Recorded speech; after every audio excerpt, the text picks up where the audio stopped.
Добрый вечер, уважаемые телезрители. В прямом эфире телеканала ТВ+, из Нарвской студии выходит передача «Народу важно». Меня зовут Юрий Николаев. На улице полно снега, на носу март, самое время говорить о футболе.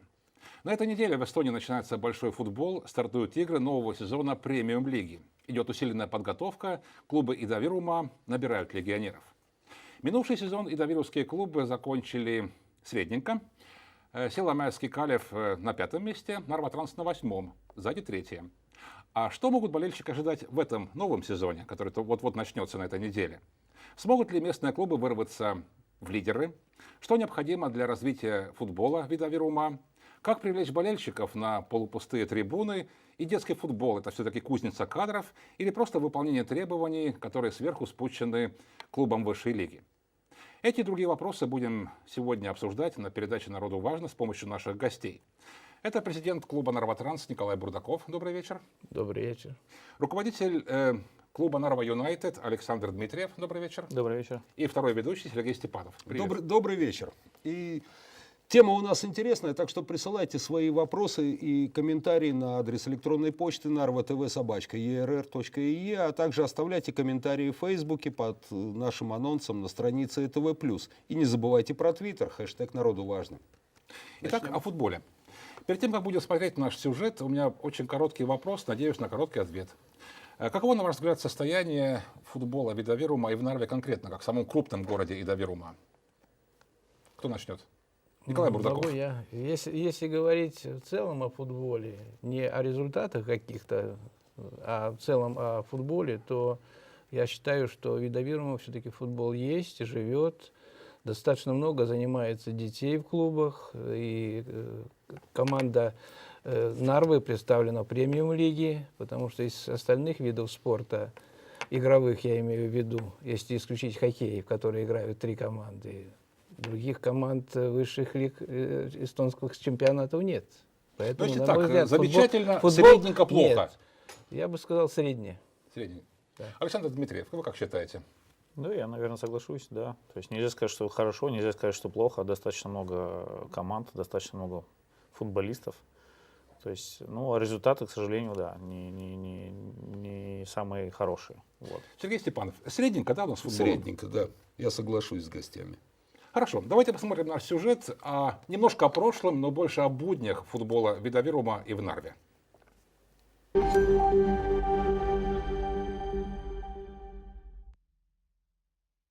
Официально футбол пришел в Эстонию в 1909 году, но первый футбольный клуб в нашей стране появился именно в Нарве в 1908 году. Летом того года мастер кренгольской мануфактуры, англичанин Джонс, основал в Нарве клуб с названием Нарва Конкордия, который позже был переименован в Итлия, что означает с эстонского языка «боец». Следом стали появляться клубы по всему уезду. Сегодня Ида-Вирума представлен в высшей лиге эстонского футбола 2 клубами – Нарвским Трансом и Силаmäeским Kalevом. Также в другой разновидности этого вида спорта в футзале играют 3 команды – Нарва Юнайтед и Силаmäeский Дина и Маликорп. Если в футзале нам есть чем гордиться, то классический большой футбол в последнее время огорчает. Чемпионские титулы и кубки остаются в Таллине. В чем же причина? Мы спросили мнение таллинца, который приехал в Ида-Вирума развивать местный клуб Ярве. Ну, во-первых, в Таллине, конечно, очень легко сказать, что в Таллине деньги побольше, чем здесь. Нету такого плана, как это сделать. Например, вырос свои игроков, свои молодежь, что держится не только 1 год, но на далеком, чтобы, например, взять и такой, как в Советском Союзе было 5-летка, взять такой, стать, развести игроков и сделать такую команду. Это сказать очень легко, но сделать это надо. И тогда и можно заявить яркий медаль, но до сих пор, до этого, по-моему, Ида-Вирумские клубы только живут на это, что 1 год, и потом посмотрим, что дальше будет. И давирмовские клубы воспитывают свои кадры. В одном только Нарватран занимается более 300 детей в различных возрастных категориях. Но, как считает российский специалист, главный тренер Нарвского транса Адьям Кузяев, местным ребятам нужен хороший пример для собственного роста – легионеры. Регламент Эстонского футбольного союза накладывает свои ограничения по использованию легионеров.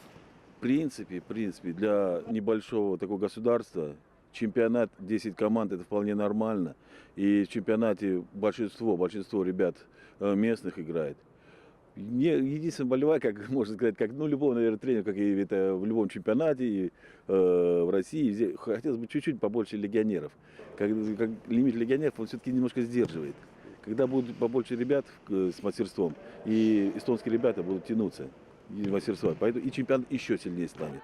Специалисты утверждают, что футбол в Эстонии интересный, зрелищный, но, как показывает практика, на игры местных команд высшей лиги приходит совсем мало болельщиков. Лишь только Лига футзала может похвастаться полными трибунами, но большой футбол, увы. На некоторых играх лишь пара десятков зрителей, и то в основном это родители мальчишек, которые обслуживают матч. И эта проблема в основном в Нарве. В Силомя местный футбол любят больше. В Нарве немного ходит зрителей, немного, но идя по улице, меня останавливают посторонние люди и в магазинах, и это все. И все интересуются командой. За командой весь город следит. А почему не приходит на стадион? Ну, это я уже, знаете, не могу ответить. Это на самом деле вопрос такой интересный. Будем надеяться, что все равно постепенно, с каждым годом футбол эстонский будет расти, ну и интерес зрителей к футболу будет тоже расти. Но это проблема, как сейчас везде. Сейчас посмотрите, в Италии стадионы полупустые, в России полупустые стадионы. Не знаю, это может это связано с новыми технологиями. Интернет есть, можно по интернету футбол посмотреть всегда. Болельщики хотят видеть результат сразу, видеть кубки, видеть медали сразу. Но это есть, если ты делаешь такую работу, чем есть цель. Тогда и я думаю, что болельщики понимают это, что они видят, что клуб развивается, игроки развиваются, и результаты пойдет получше на нормальном виде.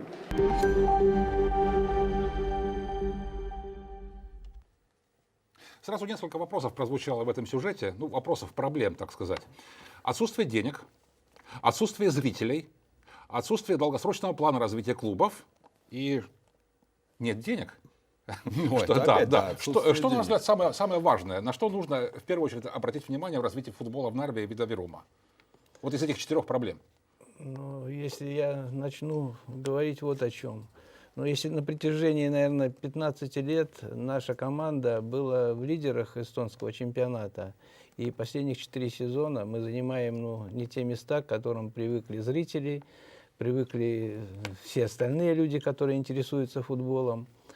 Это связано с тем, что, во-первых, по сути дела, сейчас все команды, лучшие команды сконцентрированы в Таллине. И почему? Во-первых, условия для занятий футболом. Это сейчас даже не о деньгах говорить надо, а именно об условиях занятий. И если сейчас у нас, да, есть стадион Калио-Фама, но на нем можно заниматься только лишь в период летний-осенний, я бы так сказал.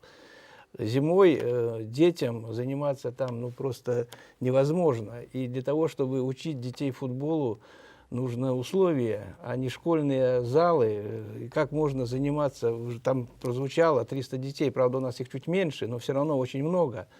Значит, ну, понятно, условий нет. А кто нас обидел условиями? Кто нас обидел нас? Ну, наверное, мы сами себя обидели в свое время. Александр Дмитриев, что вы скажете? Какова, может, главная причина из этих 4, которые были названы? Ну, я не знаю, деньги. Тяжело. Ну, конечно, деньги. Бедные мы. Наверное, и это в том числе. Конечно, финансирование один из самых ключевых вопросов во всех этих делах. Вот. Долгосрочный менеджмент точно так же это очень серьезная тема. То есть, вот Марко Кристо сказал, да, в интервью, что, скажем так, как ему кажется, клубы из Видавирума на 1 сезон планы свои строят. Ну, тяжело нам говорить, да, мне, скажем так, о командах премиум-лиги, не совсем та каша, где мы варимся. Но, в принципе, по крайней мере, у нас с большим футболом ровно та же самая история. Мы можем только на текущий сезон что-то планировать. То есть, опять же, исходя из того, что все опирается, опять же, в финансы. На этот год, условно, там финансы находятся, а что будет в следующем году, никто никогда не знает. Стабильности не хватает для планирования. Отсюда, наверное, это и сказывается на результатах. Что такое грамотный долгосрочный менеджмент в понятии футбола? Ну, начнем с того, что оговоримся сразу, да, мы не профессиональная команда, мы команда Нарва Юнайтед, команда любительская, поэтому если мы с Николаем будем, например, вы зададите этот вопрос нам обоим, возможно, мы разные вещи будем подразумевать, то есть, но, ну, управление клубом, то есть, команда — это не только то, что происходит на поле, это то, что происходит за полем, то, что называется околофутбол. То есть, ну, по крайней мере, мы так видим все эти вопросы. Николай Бардаков, клуб плохо управляется, Нарватранс? Ну, не мне судить, плохо он или президент хорошо. Ну, как может президент говорить о себе, плохо он управляет или нет? Речь о другом. Марко сказал, но он сказал только одну сторону этого вопроса. Надо как бы долгосрочная программа, чтобы оставались местные, но это вообще проблема не только Нарвы и не только футбола, это проблема вообще государства, потому что молодежь вся уходит из Нарвы, уходит из Эстонии, уходит из нарвского футбола, потому что чем можно здесь привязать молодого человека, который хочет и видеть себя профессиональным футболистом? Это, конечно, очень хорошей зарплатой. Она даже, зарплата должна быть выше, чем у таллинских команд, потому что при равных условиях все равно уедут ребята в Таллин. Там больше возможностей для жизни, для учебы. В Нарве негде учиться. Не только я говорю о футболе, я говорю вообще об образовании. Около футбольной Да, жизни, понятно. Да. Ну тогда у вас выход что? Денег нет, как бы среда плохая. Легионеры? Там же тоже прозвучало. Нам нужны, значит, легионеры. Я бы так не сказал, что нам нужны. Тренер сказал о другом, что их должно быть чуть больше, чем сейчас. Сейчас 4 человека имеют право играть в премиум-лиге, в чемпионате Эстонии. Поэтому, ну, на мой взгляд, как в других там, странах, там 5, 6, 7, до 7 доходит, а в некоторых странах вообще нет ограничений на легионеров. Поэтому я не за то, чтобы здесь играли легионеры. Легионеры должны для того, чтобы учить молодых ребят более профессионально подходить к футболу, видеть будущее в футболе. Вот для чего нужны легионеры. Ну а как удержать молодых ребят в Нарве, это проблема, Сергей Степанов, на которой нет ответа. Вы понимаете в футболе больше моего, наверняка. Из этих нескольких причин, которые приводили в этом сюжете, это и деньги, это и легионеры, это и отсутствие грамотного планирования, там, отсутствие зрителей на трибунах. Что самая важная проблема для местного футбола? В первую очередь это финансирование. В первую очередь деньги, потому что вот Николай Бардаков сказал, что нет средств для удерживания молодых игроков. Вот буквально после прошлого сезона Нарватранс потерял 2 игроков, которые ушли на более высокие зарплаты в таллинские клубы, более интересные предложения. Это одно. И второе, на мой взгляд, вот то, что было не отмечено, потому что помимо денег может быть какая-то определенная моральная мотивация для игроков. Вот эта вот поддержка, чтобы у них было желание играть. Вот, допустим, то, что мы видим в футзальной лиге, все парни-любители, у них вот горят глаза, у них желание играть. Когда разговариваешь с детьми, которые занимаются в Нарватрансе, для них самое страшное слово. Будешь плохо тренироваться, будешь играть в Нарватрансе. Вот, может, что-то надо менять, вот эту мотивацию поддерживать с раннего возраста. Я не понял про Нарватранс. Это что такое, наказание, что ли? Ну, вот они рассматривают уже как наказание это. Почему? Потому что, как было сказано, невысокие зарплаты. Вот это вот отсутствие, может быть, этой мотивации, условия для тренировок. Когда они видят своих же сверстников, которые приезжают с клубов, таких как Левадия, тот же самый Инфанет, или Флора, или Немикалиу, Я которые... бы поспорил, Сергей. Пожалуйста. Я бы поспорил. Так нельзя говорить, если говорить, что ребята там 5-10 лет говорят о том, что самое страшное наказание. Зачем же занимаются они в этом клубе? Ну, они мечтают о более других достижениях, о других Они должны клубах. мечтать не о Нарватрансе, они должны мечтать о Реале, о Спартаке, о Барселоне. Вот о чем они должны это мечтать. у них И в нужно это мечтах. приводить Нет, к этому. Николай Константинович, тут речь идет о том. Если в таллинских командах за занятие футбола ребенок платит 60 евро, остальное все платят родители, то есть за форму, за поездки, если на Так а у чемпионат нас то мира. же самое. Но у нас платят 15 евро, и из Да, них, ну плюс за из них форму. минимум 30% родителей не платят. Хорошо, о детях мы еще поговорим. Поэтому ну да. нельзя, но так, нельзя так говорить. Если по поводу денег и бюджета, а что в Пайде бюджет больше? Да. А Пайда в на это- Силаме? Да, больше. конечно. А за счет чего тогда? А в Силаме хорошие спонсоры. Там тот же самый Алексела был у них длительное время спонсор, который Да он и позволял... остался. Там порт. Там порт. Поэтому Там Пайде, деньги. сейчас будет конкурентом, и надеюсь, что мы все-таки сможем играть на равных как минимум с ними. У них бюджет на клуб на этот сезон порядка 700 тысяч, А у вас? а у нас 250.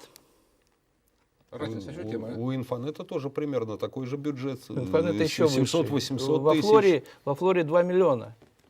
Александр Дмитриев, Нарва Юнайтед. Вам сложно искать спонсоров в Нарве Видавирума?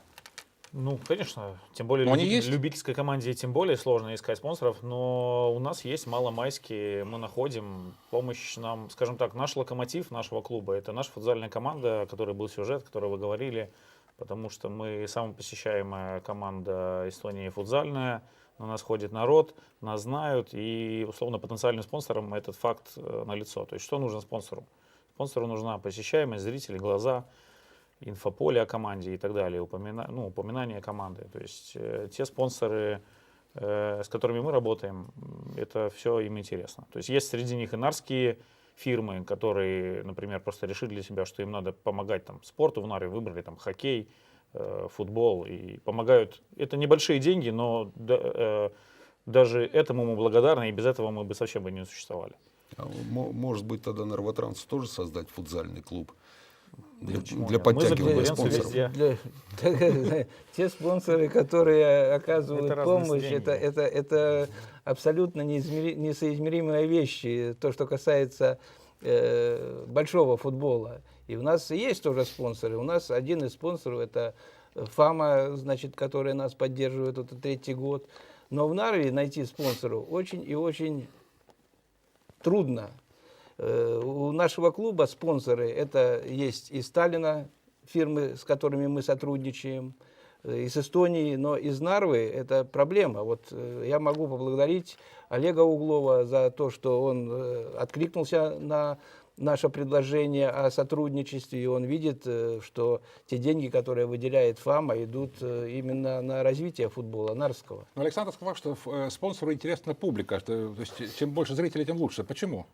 Или я понял нет, неправильно? По крайней мере, скажем так, тут я так понимаю, что все упирается в объеме финансирования, да, то есть если в премиум-лиге эти все финансирования больше, серьезнее, я думаю, что там может быть какой-то другой интерес, да, там, опять же, то, что логотипы мелькают на экране, то есть нас не так часто показывают, то есть у нашего спонсора интерес, соответственно, количество глаз, то есть, опять же, любому потенциальному рекламодателю, спонсору интересно что-то получить взамен. Нет у нас меценатов, они уже, наверное, давно везде, нет такого понятия, да, то есть всем интересно дать и получить что-то взамен. Соответственно, мы предлагаем, например, тем партнерам, с которыми мы работаем, именно помощь, скажем так, в плане того, что сколько глаз увидит информацию о них, то есть сколько людей увидит информацию, что эта компания, там, наш партнер, спонсор, что они нам помогают. То есть это им интересно, да, та же компания, там, Олибет мало-помалу, но хоть как-то помогает. Ну, понятно. Скажите, все-таки футбол это все-таки наша игра, и Давирумовская. Мы правильную игру играем? Может, нам игру поменять? В смысле поменять? Я почему спрашиваю? Я посмотрел данные по посещаемости за минувший сезон. Нарва и Силаме на последнем месте по посещаемости. Ну и что? Я не вижу в Может, этом, нет интереса в у этом людей? трагедии. Дело в том, что, во-первых, мы последние годы играем не так хорошо, как играли раньше, а наши зрители, они очень такие к результату команды очень относятся с таким вниманием, поэтому вот эта вещь играет. И сейчас, конечно, достаточно много тех людей, которые интересуются футболом, дома смотрят футбол. Это интернет-трансляции, все игры транслируются эстонского чемпионата по интернет-трансляциям, транслирует ЭТВ одну игру каждого тура, поэтому зрителей не так много стало ходить на футбол. И не только в Нарве, их ходит везде очень мало. Ну вот, кстати, насчет трансляции на ЭТВ игр футбола у меня для наших болельщиков неприятная новость, потому что канал ЭТВ Плюс в этом сезоне ни одной игры не покажет с русскими Может быть, комментариями. больше станет.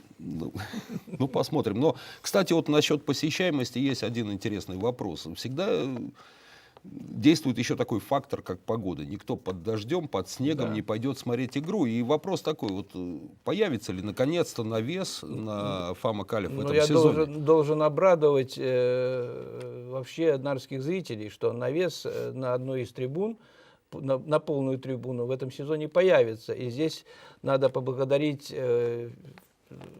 Бородича, который начал депутата Ригикову, который начал эту тему, потом Футбольный союз и Нарское горсобрание, которое выделило средства для того, чтобы мы закончили крышу на этом стадионе. Так что в этом году она будет. Ну, вот у меня еще есть интересное дополнение, когда вот Александр говорил, как он ищет спонсоров. Я могу рассказать, как я искал спонсоров на детскую команду, чтобы им обновить просто форму. В Нарве нам все отказали, денег нет, детей никто поддерживать не хочет. Поэтому наши ребята бегают в красивой форме Adidas, где на груди написано «Посольство Тайваня в Латвии». Это единственная организация, которая поддержала наших мальчишек. Ну, исключая частных лиц, там я на том выделила на печать, в том числе и логотипа клуба, и номеров, и имен на спине. И Денис Бородич помог найти вот эту тайваньскую миссию в Латвии. А в Нарве не хотят никто. Я помню первый раз, когда еще искал, такая крупная компания, как ВКГ «Электор», из 650 запрашиваемых евро выделили 250. Так я поэтому и спрашиваю, может, это не наша игра? Нет, Спонсоров нет, это публика не наша ходит? игра. У нас спонсоров сложно вообще, мне кажется, найти на что-либо. Только, может, кто-то перед выборами будет активно Или что-то просто люди шевелиться. помогают, которые вышли из этой области. Да? То Да. есть, условно, Да. бывшие хоккеисты Которые помогают близкие. хоккеистам, Да. бывшие футболисты помогают футболистам и Но так это далее. те, кто имеет деньги, а, к сожалению, которые- в Нарве футболисты, которые раньше играли, таких бизнесменов я не знаю. Хорошо, но с другой стороны, ведь футбол днем Да, для- только чем он помог? не для спонсоров, а все-таки для публики. Как привлечь публику? Нарва Юнайтед, вы на публику жалуетесь, на отсутствие публики? Если бы мы бы жаловались, то я не знаю, что другие бы команды в футзале делали. Нет, конечно, мы не жалуемся. Как я повторюсь, мы одна из самых посещаемых команд вообще в эстонском футзале. Вот. И мы интересную статистику посмотрели. Если нашу среднюю посещаемость за прошлый сезон в футзале взять, то мы будем пятой командой в премиум-лиге, в большом футболе. То есть мы бы пятые встали в высшей лиге по футболу. А мы играем в зале. Вас не показывают по интернету, поэтому? Ну вот сейчас полуфиналы и финалы показывают, но регулярный чемпионат, конечно, не освещается. Александр, может, есть все-таки какой-то секрет, как вы работаете с болельщиками? Ну, скажем так, мы изначально, когда начинали заниматься этой командой, да, мы это, я говорю прежде всего, Нарвский футбольный союз, организация, которая вот 5 лет существует. Мы создали эту команду Нарва Юнайтед. Мы говорим о футзале, да, я когда это говорю. 5 лет назад создали эту команду на базе команды Нарва Ису, которая уже вошла в тот момент и играла в высшей лиге Эстонии по футзалу.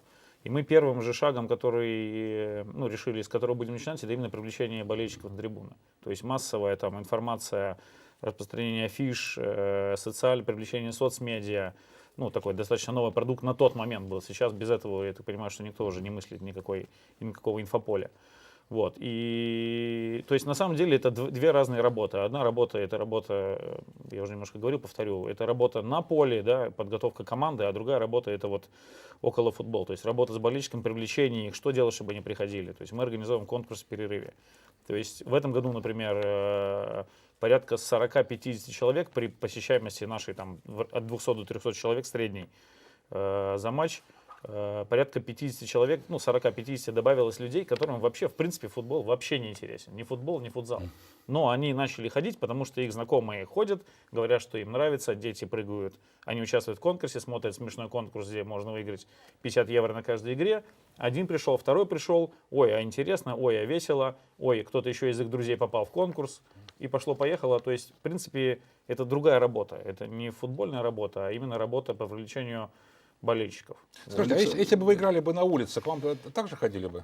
Мы играем во второй лиге большой футбол, да, это получается 3 сезона мы отыграли, сейчас будет 4-й сезон. Конечно, столько на нас не ходят, потому что это, ну, мы так видим вопрос, что это просто разного уровня соревнования. Там мы играем в высшей лиге, это топ-уровень, мы боремся за звание чемпионов Эстонии. Там мы играем все-таки во второй лиге. Да, мы, конечно, стремимся в каждой игре выиграть, но немножко на тот уровень. Ну и честно сказать, мы немного так, ну, не спустя рукава с болельщиками в этом плане большого футбола работаем, но просто, ну, не успеваем все, потому что параллельно в это же время мы еще и пляжный футбол играем. Александр, а вот ваша команда является дублем Нарватранс. Да, в большом футболе, да. В большом футболе. Так может вы окажете помощь Нарватрансу по привлечению болельщиков, по оказанию помощи вот этого менеджмента работы с болельщиками?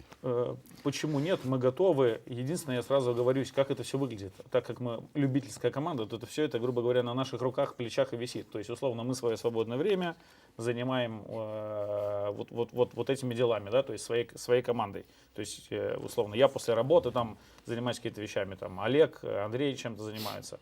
И, соответственно, мы с удовольствием поможем Трансу, но в пределах своего времени. Народ, понятно. вообще помощь нужна в этом деле? Если это потребуется, конечно, Николаю, да. Помощь нужна у всех, не только Александра, а и вас в том числе. Поэтому здесь всесторонняя помощь. Но у нас я телезритель подсказывает. еще раз хочу сказать, что это проблема не только Нарватранса, зрителей, это проблема сейчас футбола вообще. Ну, мы в большей степени да. сейчас говорим именно Да, о Нарве, конечно, как привлечь поэтому. больше. И вот телезритель Георгий Лагвилава предлагает, а может решение вход бесплатный на игры, тогда и люди пойдут. А футбольный союз такое позволит? Ну вот как раз вопрос. в Ну, этом. во-первых, футбольный союз считает, что только отдельные матчи мы можем делать бесплатные, что мы и делаем иногда. А так зрелище должно быть оплачено. Поэтому мы на билетах не зарабатываем, мы даже не окупаем те расходы, которые идут. Это охрана, это продажа тех же билетов, то есть организация игры. Поэтому у нас А почему у вас билеты, кстати? 3 евро для взрослых и 2 евро для пенсионеров и детей. А у вас? Или евро даже, евро, 1 евро. Евро, да. 4 года Я подряд был извиняюсь. 1 евро, с начала этого сезона стал 2 евро. В Таллине это стоит как минимум в 2 раза дороже. Хорошо. Давайте посмотрим опрос. Я бы назвал его опрос «Что думают зрители футзала о развитии футбола?» Узнаем. Ну там универсальные зрители, там не только футзал.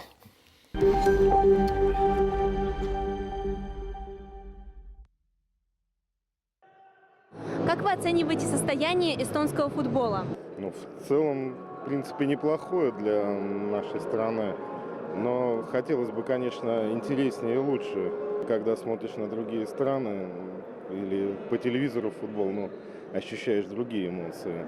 Ну, наверное, денег не хватает. В целом оцениваю как среднее, оно развивается, но не такими большими темпами, как хотелось бы. А эстонский футзал развивается, в принципе, довольно существенно, и большие успехи уже, в принципе, есть. Я его не оцениваю вообще. Я просто хожу и смотрю. Хорошо, положительно развивается футбол. Так что, каждым годом все лучше и лучше. Я оцениваю на достойном уровне, так как наши команды довольно усиливаются, например, Нарватранс, Левадия, Флора. И поэтому я думаю, что в дальнейшем они будут еще больше развиваться. И также юношеский футбол будет тоже хорошо развиваться.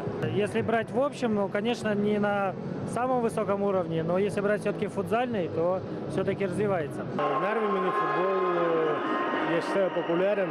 Много моих друзей, которые участвуют в этих турнирах. Что касается летнего футбола, наверное, стоит желать лучшего. Ходите ли вы на игры Нарва-Транс? На Нарва-Транс нет, к сожалению, никогда не ходил. Честно говоря, даже не знаю почему. Вот на Нарва Юнайтед, как они начали играть с 3-й лиги, вроде хожу всегда, потому что они мне близки, как-то как к народу, что ли, ближе команды. На игры Нарва Транс редко попадаю, к сожалению. Хожу больше на футзал, в Нарве именно. Не так часто, как хотелось бы, но несколько игр посещаю в сезон. На Нарва-Транс, да, хожу, потому что вот сын у меня играет, поэтому я хожу. Да, хожу, так как я также фанат Нарва-Транса. Мы с ребятами болеем, ездим на выездные игры и поддерживаем нашу команду. А что именно вас привлекает? В игре Нарва-Транс привлекает, наверное, сейчас большое количество местных воспитанников. Интересно посмотреть на ребят, которые росли. Сейчас довольно много молодых ребят играет, там где-то 18-19 лет. и футбол становится более быстрым и более интересным. Не так много развлечений в Нарве, все-таки футбол, я сам занимаюсь, поэтому как бы есть интересы, поэтому я хожу болею. Ну, это наша нарвская команда, поэтому, наверное, надо болеть за нее.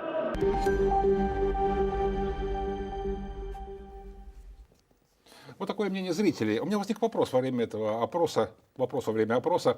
Нарва Транс, Нарва Юнайтед вообще конкуренты или как? Да нет. Нет, они же в разных лигах играют. Какие мы конкуренты? Мы наоборот, я бы сказал, соратники в большей мере. То есть на данный момент мы дубль, Да. например, Нарва Юнайтед это дубль Нарва Транса, да. Там сказали, что Нарва Юнайтед ближе к народу, чем Нарва Транс. Это как понять? Переведите, пожалуйста. Этого я не знаю. Что такое ближе к народу? Я не готов сказать, кто ближе, как это меряется, но я, если честно, не знаю. Я уже несколько раз в этом сезоне слышал в соцмедиа комментарии, видел, когда люди даже Сталина говорят, что мы болеем за Нарва Юнайтед в Таллине, потому что это народная команда. Я, если честно, для меня это самого секрет, что значит народная команда. То есть, что под этим термином кто подразумевает. Возможно, у нас, опять же, мы любительская команда, да, в чем разница между нами и Трансом. То есть у нас там парни с нашего двора условно играют. Народный театр.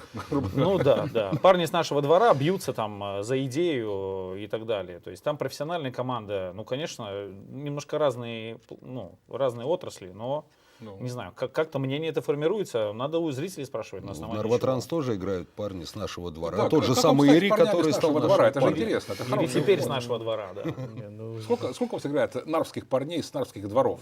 Сейчас, наверное, в этом сезоне, наверное, больше 10 человек будет играть. Это нормальная нарвская команда. У нас, кстати, официальный комментарий нашего телеканала, почему не будет трансляции. И из-за низких рейтингов, то же самое, как с посещением на трибунах, то, оказывается, никто их и не смотрит, эти трансляции. Но, к сожалению, это вот так вот, такая картинка. На самом деле, я, может быть, ремарку хотел сделать по поводу посещаемости. То есть, если действительно там посещаемость важна, то надо заниматься этим вопросом отдельно. То есть, возможно, она не совсем нужна. То есть, что требуется клубу, это все определяется только самим клубом. Да нет, есть, глаза я или так не понимаю, что все равно мы играем для зрителей, не просто для того, чтобы сыграть. Сыграть мы Так можем... может как раз и делать, как в большом хоккее, как в том же самом КХЛ, это шоу. Это в большей степени люди идут увидеть это шоу. Что мы этим занимаемся, и то, что у нас и сайт работает, и достаточно хорошего уровня сайт, и программы,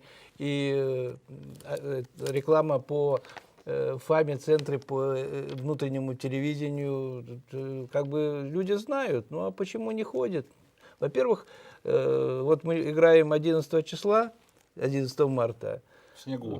Да, вот как это все будет выглядеть? А ведь начинается с самого начала. Вот если бы была первая игра в хороших условиях, с первой игры все начинается, да мы еще удачно сыграли, народ бы потянулся. А когда уже вот в таких условиях народ из-за погоды не идет, потом трудно уже, когда мы начинаем играть более-менее так может нормально. их ловить на улице, за руку заманивать, затягивать. Насчет парней с нашего двора. Как у вас идет подготовка местных кадров? Местная футбольная школа. Но у нас при клубе уже функционирует второй год футбольная школа, которая получила лицензию на обучение детей футболу. С ними занимаются тренеры высокой квалификации. Это Ягудин, у него про-категория, это высшая категория. Олег Курочкин учится на курсах А, это вторая по значимости категория. То есть уровень тренера у нас достаточно высокий. Максим Грузнов с энтузиазмом занимается с детьми. Ири у нас сейчас начал проходить обучение и тренирует девочек. И работаем мы сейчас с программой СПИН. Уже второй месяц идут занятия, наши тренеры, где клуб за это ничего не имеет, кроме того, что там тренеры работают. Наоборот, мы понимаем значимость этой программы, и там достаточно много детей. Там на одно занятие, у нас 3 группы и более 20 человек. И вот я уже говорил об условиях занятий. Как можно с 20-25 человеками заниматься в школьном зале? Особенно зимой у вас очень плохие условия. И я призываю, и всех призываю. Вот пример Инфонета. Лосномяя поставила купол над искусственным полем. Мы вот играли игру буквально неделю назад там. Это решает коренным образом проблемы занятий футболом вообще на 10-15 лет, как минимум. А кто может решить эту проблему? Но это достаточно дорогостоящее сооружение, и его можно ставить на нашем стадионе, оно съемное, но Лосномяя поставила Инфонету, то есть это город поставил. Ну, да. я помню, еще в прошлом году шли разговоры о том, что футбольный союз рассматривает такое сооружение здесь. Нет, футбольный союз поставить не поставит. У него тоже нет средств для того, чтобы выделить такие большие деньги. Но надо думать сообща, наверное, наши политики и все мы, наверное, со своей стороны, если будем инициировать это, то, наверное, можно этот вопрос все равно решить. Ну вот, кстати, если вернуться к нашим тренерам и к детским командам, вот как вы считаете, а может ли детский тренер эффективно тренировать команду одновременно 3-4 разных возрастных групп? Ну, у нас так нет, у нас три группы у каждого тренера. Сразу он не тренирует, он же их не тренирует в одно время. Нет, ну просто ему приходится размениваться. Он сначала работает, вот, допустим, как Грузнов, работает с 6-7 годом, потом у него 8-9, сейчас у него еще появился это только в 11-й больших клубах, где с одной детской командой могут работать 2 тренера. А для того, чтобы тренер имел одну группу детскую, которая тренируется там 4 раза в неделю, допустим, ну, это слишком большая роскошь для нашего клуба. Этот вопрос поступил к нам до передачи вообще. Да, это поступил от Алексея Евграфова. Вопрос про что? То есть какие тренеры у нас тренируют сразу 3-4 группы? Ну, Грузнов. Не сразу. Сразу нет, они не имеется в виду, что да? Допустим, у Максима Грузнова не 4-3, за один максимум день 3. у него 2-3 тренировки проходят. Ну, и что? С разными детьми. Не, ну речь идет об эффективности. Он не может себя полностью посвятить одной команде. Подождите, Сергей, если детский тренер будет одну иметь группу детей, и тренировка длится 1,5 часа, сколько что такому тренеру платить надо за одну группу детей? Ну, я думаю, как во всех нормальных как за 3? больших клубах. А где в больших? Как в Барселоне? Да, как в Барселоне. Если Сергей Степанов станет спонсором такого тренера, ради бога, мы будем платить. Николай Константинович, я и так отчасти спонсор клуба, потому что мой ребенок в футболе, он стоит мне довольно-таки дорого. А я спонсор вот этого клуба уже на протяжении 25 лет. Вот мы с вами Александр, вы хотите сказать? Тяжело со своей любительской колокольни тут, да, ну, что-то советовать, потому что, ну, действительно, у нас нет детских команд, мы не знаем, как это выглядит. Мой младший сын только начинает